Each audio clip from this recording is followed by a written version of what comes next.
Covering the islands of the Bahamas, ZNS Network presents The Bahamas Tonight.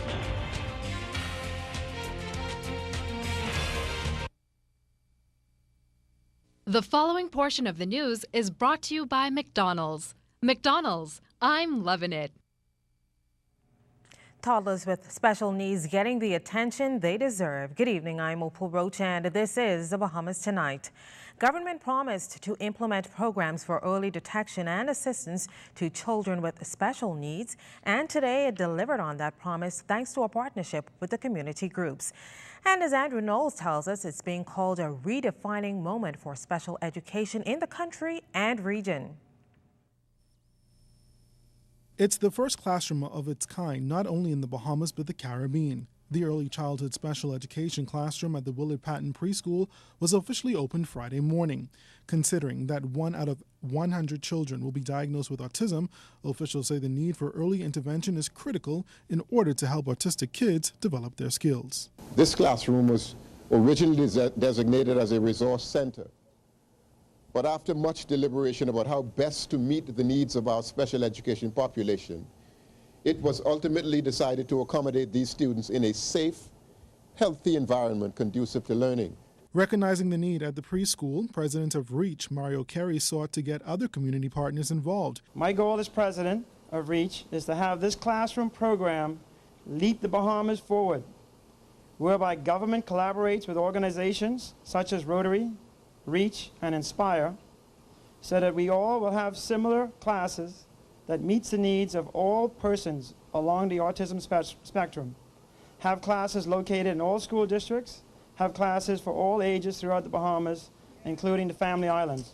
The classroom was funded through the Rotary Club of Nassau Sunrise Matching Grant Initiative. President Mario Smith says it's a perfect example of Rotary at work, as the club was able to partner with another in Virginia to raise $20,000 to design the classroom.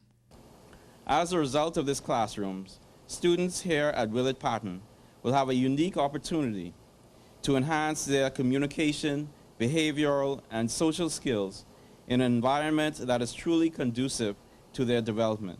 Well known in the REACH organization for its training support to parents and education professionals, Florida Atlantic University's Michael McGinty says they're trying to create an environment that leads to promoting and enhancing the students' communication and social skills. Each of these areas are physically designed and visually designed in regards to independent work, regards to reading, pre-literacy skills, group activities, and everything is set on the visual systems and the visual schedules. So all kids need structure, all kids need stability, predictability.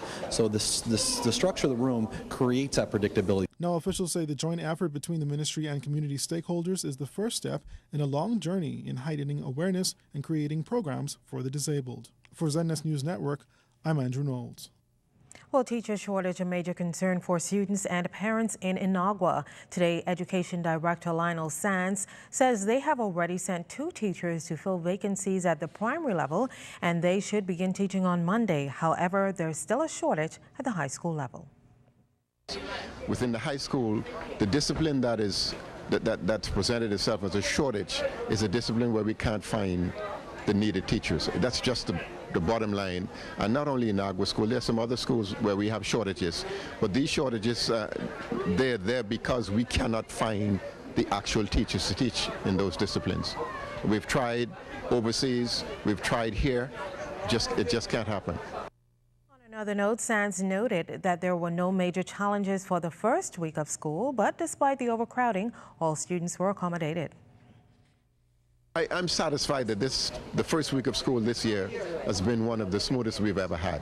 And so we're satisfied that the repairs that were being done during the summer, we've been able to have those repairs done in time for the opening of school. The number of teachers that we needed for the various programs in the schools, we have by and large filled those needs. And so the only challenge we've had was those areas where we just can't find teachers to replace for programs that are specialized programs in our schools. With more than 4,000 homes facing foreclosure, many have blamed the tough economic times for this mortgage crisis. But in this report, Janae Noel Ferguson tells us that there is another contributing factor. Major factors that led to mortgage delinquencies are divorce and separation. But why are persons getting divorced? According to listing officer in the Supreme Court, Grace Boswick, the number one reason is cruelty. Most cases, persons petition the court because there's been some financial constraints from the other partner, not able to live up to their expectation as they should do in the marriage. And that's one of the reasons some persons petition the court based on those grounds. According to statistics in 2009, when the mortgage crisis was evident, there were 695 cases of divorce filed in New Providence. 119 were completed. In 2009, 603 were filed and 65 completed. Between 2010 and 2012, 148 were completed, with 570 filed for 2011, with 30 completed. According to Nathaniel Benaby, chairman of the Clearing Banks Association, the best option for mortgagors when divorce comes into play is probably to sell. Even if they would wish to honor the obligation, their single income alone cannot afford to meet the mortgage payment. This year, I thought that things would have went down a bit, but it seems like it's never stopped. There's no ending.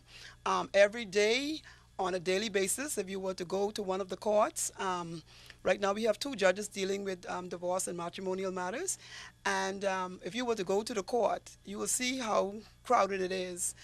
Persons just want to get out of the marriage. While statistics show that persons who are married for fewer years are quicker to apply for divorce, Court Officer Boswick says those that have been married longer with children normally apply after they are grown. But before persons reach the point of divorce, she advises them to seek an alternative option. Instead of being all hot-headed, I would suggest to persons to take the magistrate court route for legal separation, try to get some counseling, and then I guess if that fails, then. Janae Noel Ferguson, ZNS News Network. Now we're told that another contributing factor to home foreclosure is the number of salary deductions allowed. According to the Clearing Banks Association chairman Nathaniel Benaby, many workers are allowed to purchase cars and furniture, making financial arrangements with companies without going through the bank. In light of this, Benaby says government will introduce legislation to protect borrowers. This Borrowers Protection Act is endeavoring to cap salary deduction. In other words, it's going to say a company can only acknowledge or approve a maximum of a certain percentage of your salary to be deducted to go towards paying loan payments. I mean, we see, it's heartbreaking sometimes when we look at borrowers and see they have very little to carry home to their family. Well, fire officials are assisting Defense Force Harbor Patrol officers to find out how vessel P-38 burned down early this morning at the Harbor Patrol unit on East Bay Street. As a result, the 27-foot vessel was destroyed while an adjacent vessel incurred some damage. Defense Force officials report that a Marine was injured while attempting to extinguish the blaze. He was treated on the scene and later admitted to the Princess Margaret Hospital for medical attention.